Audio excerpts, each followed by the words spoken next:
Julianne.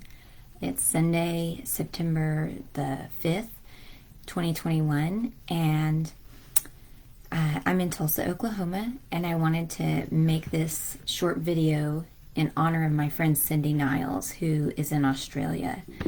And I read a post of hers where she mentioned someone saying something about how when people who are trying to spread the truth about what's going on in the world, when we say these things that are very bad about singularity, about social credit scoring, about parasitic people trying to suck our energy out, that actually, those words manifest that bad reality. And I take it they were being critical of her for saying some of these very difficult things that are true. And I've heard the same thing, and I believe it comes from, a place of good intention. People are cautious about, how much negative energy we bring into the world with our words. But I feel very strongly about the fact that without knowledge of what is happening, without a clear and accurate view of what is happening in the world, no one is going to be empowered to resist it. And my friend Cindy, who is in Melbourne, Australia, where they are having to upload pictures of their face within 15 minutes of receiving a notification from the police department that requires them to do so. This is serious stuff. This is serious. It is coming here. It is being set up. And, I don't do rants a lot. My stuff, really, I'm a writer. And if I had more time, I would just write articles. But I have 4 young kids, and I cannot write the way I'd like to, carefully and precisely. So I try to be a teacher rather than just sort of come out and say my opinion about things. But I think it's necessary for those of us who see it to come out and to say, this is what's happening. You have to stand up to it. You have to stand up to it. And that's what Cindy is doing. She has a very powerful voice. She sees things very clearly. And if you don't follow her threads, I post a lot of her stuff. I repost it because she sees these things very clearly from a technical point of view, from what's going on in terms of property and surveillance and transhumanism. She sees all of those things, but she also gets this darker psychological, spiritual force of the thing. She understands, and I hope everyone watching this will be curious enough to investigate so that they understand as well. This entire program, this entire fraud of the corona apocalypse, it is about confusing human beings about what's real and what is not real. And I discovered that way back when I was just looking at what was going on with the university where I worked. I referenced that a lot because I had a concrete event in my life. I saw it. People in my city should be able to recognize what happened. Most people don't see the full significance of the fact that the University of Tulsa was taken over by a bunch of billionaires, George Kaiser and his goons. They're going to use that as a weapon against the people of Tulsa. They are going to use that institution that had a very fine brand, and it had a big endowment, and it had a lot of respect in the community. That is all going to be weaponized against the people of Tulsa, and they don't get it, right? But I had this very concrete thing happen, and that's what started my investigations into all of this dark stuff that I write about. It didn't just come from a vain I wasn't just bored one day and thought, oh, I'm going to start looking up really dark stuff about transhumanism. No way. I was working at a place and I saw something happen and it was very bad. The language was bad.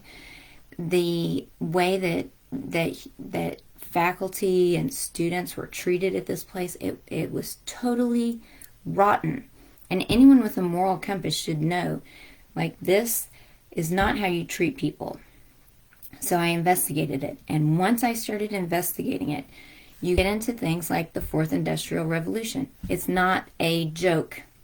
It's not a joke. It's all over the strategic plan of the university here in my city. It's all over the World Economic Forum's website. It's all over the Wall Street Journal. It is in every major magazine. Okay, the Fourth Industrial Revolution.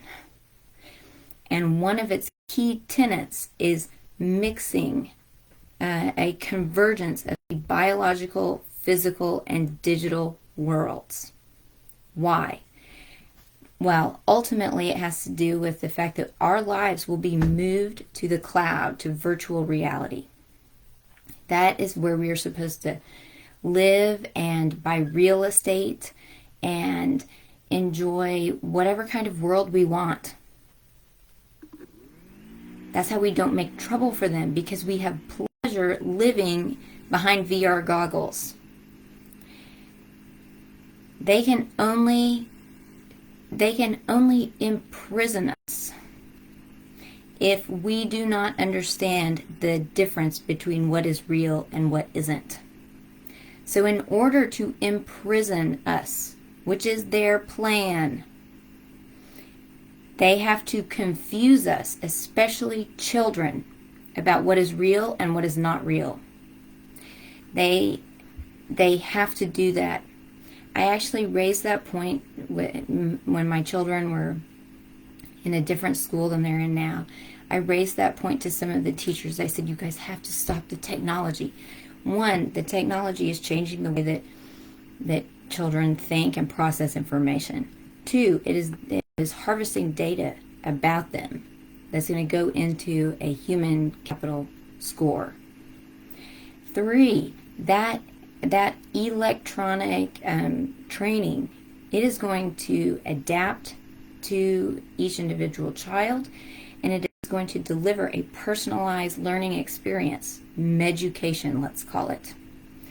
That is designed to change personality factors, habits, tastes, preferences, cognition, ideas, all of it. And the idea is that you're not even going to know it's happening. It will be automated. It is part of the program. Okay? And so I was talking to the faculty about this, and they, oh, Julianne, it's okay. This stuff is okay. No, it's really not okay.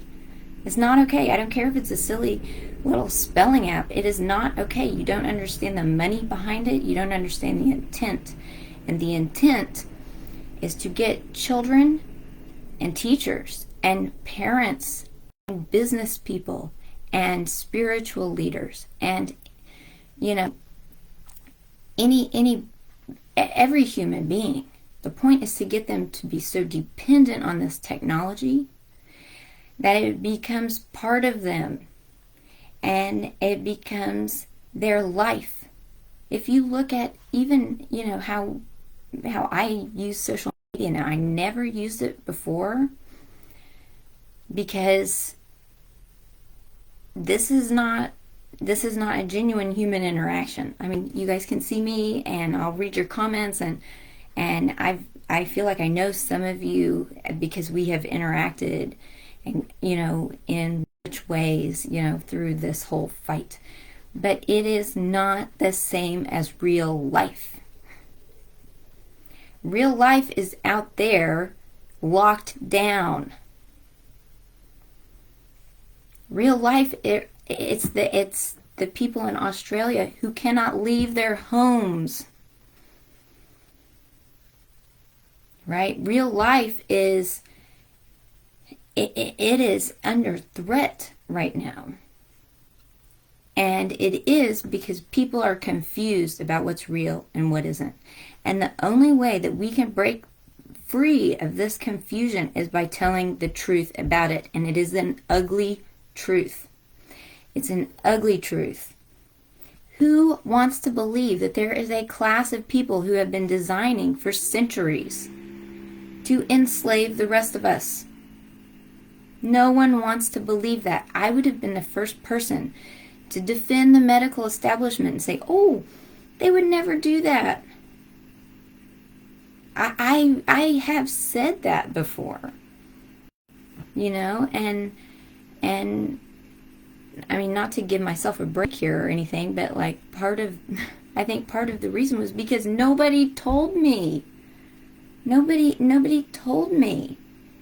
Nobody said, hey, Julianne, have you heard, when these doctors go to medical school, a lot of the curriculum is funded by big pharma. And do you know this? And honestly, I didn't ever go to the doctor very much, so I didn't have those conversations a lot. But people weren't talking about it. So you have to have people like Cindy, like me, like so many who have gone before. I'm new to this, so I owe a huge debt to everyone who has gone before. But you have to have people saying these hard things.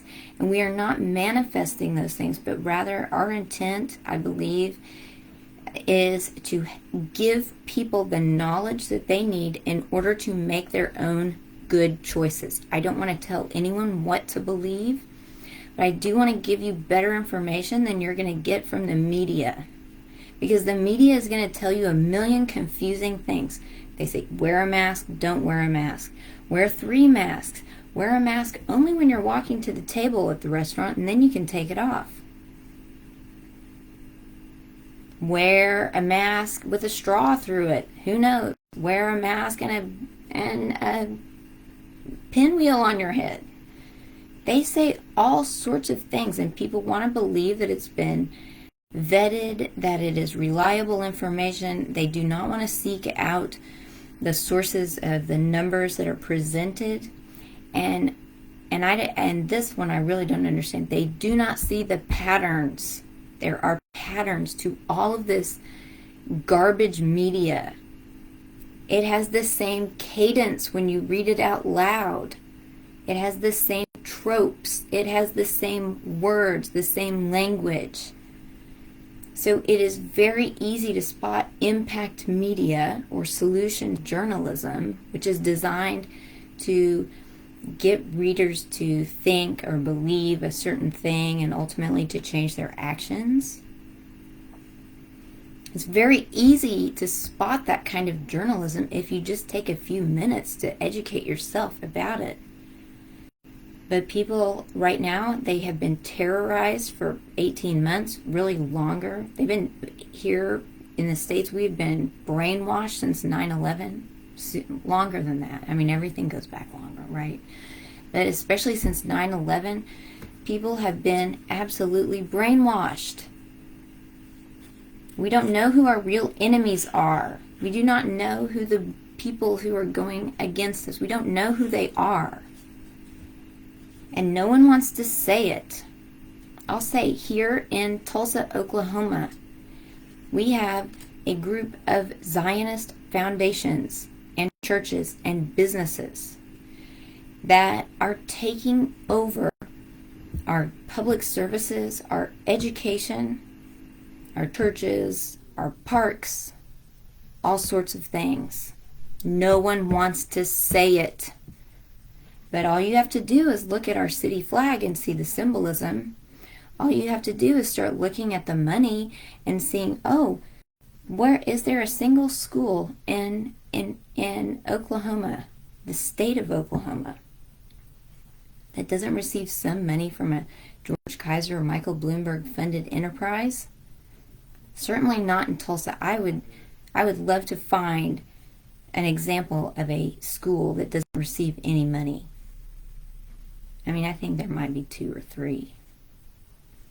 But But that's it. All you have to do is follow the money, follow the names. And you can find these people, but you have to look. And most people don't have the time to do that. So you have people like Cindy and like myself who have done it, who are still doing it. And we're trying to say, look, take the masks off your kids. Quit having them do irrational things, because the longer you do this, the harder it will be for them to use reason the right way, to know what is real and what isn't.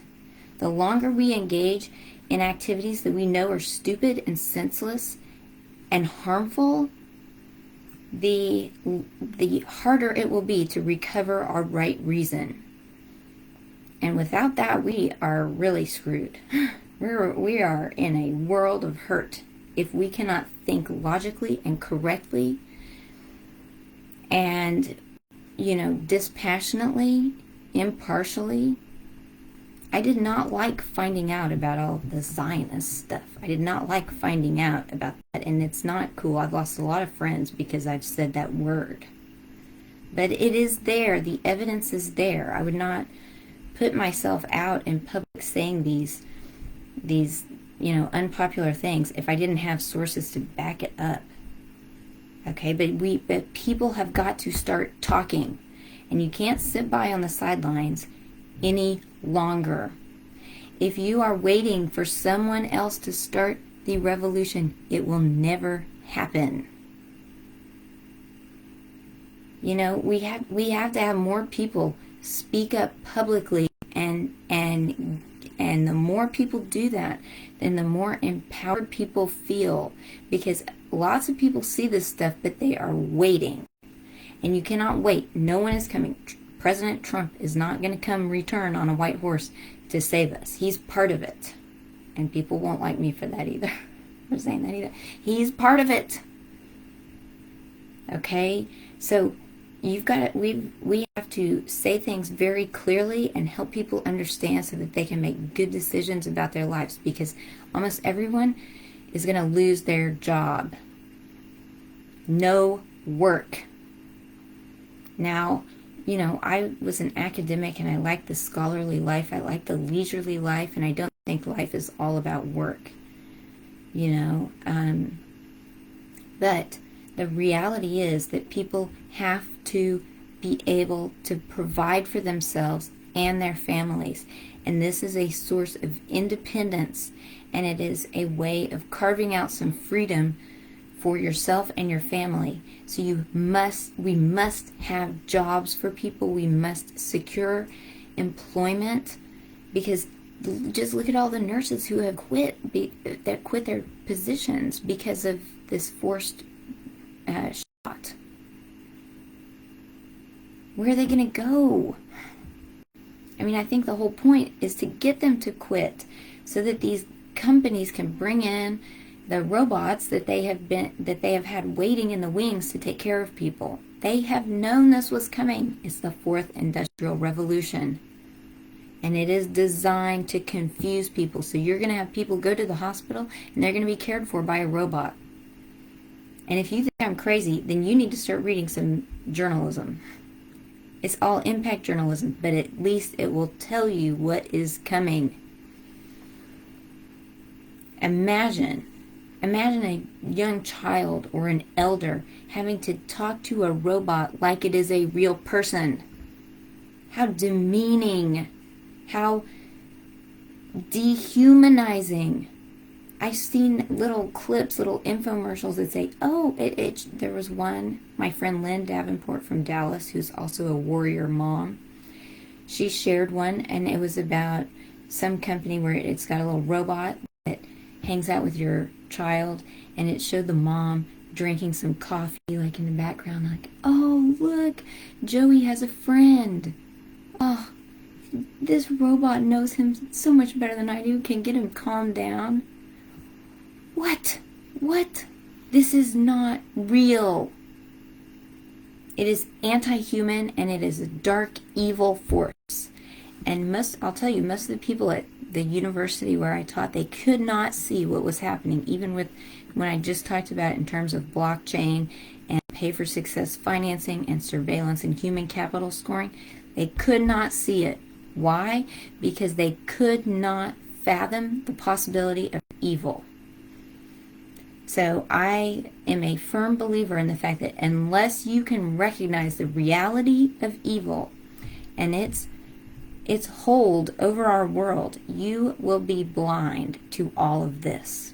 So you need people saying some of this dark, ugly stuff just to wake people up so that they can begin to see it. So that is my rant. That's my rant in honor of Cindy, who is one of the toughest, strongest, most beautiful women I've ever seen. I have no idea why the million men in Australia are not knocking down her door. She is brilliant. She's beautiful. She has a huge heart. She cares about kids and she doesn't even have them. Cindy, I just want to let you know I love you. And for everybody who is fighting this good fight, like, we will fight. We will continue to fight because, you know, we have reality on our side. And sometimes it's ugly, and some of us can, I feel like it is our lot and our burden to dig into this ugly stuff because we can handle it. And for others, they're going to have a more positive role. They're going to be encouraging the building of something new. I think we all have our places, and we all have to follow our own conscience and our Lord leading us into these areas. So anyway, thank you to everybody who is fighting, who has the courage to stand up, and who is in touch with reality. We need people in touch with reality. So thank you guys, and I'll see you later. Bye-bye.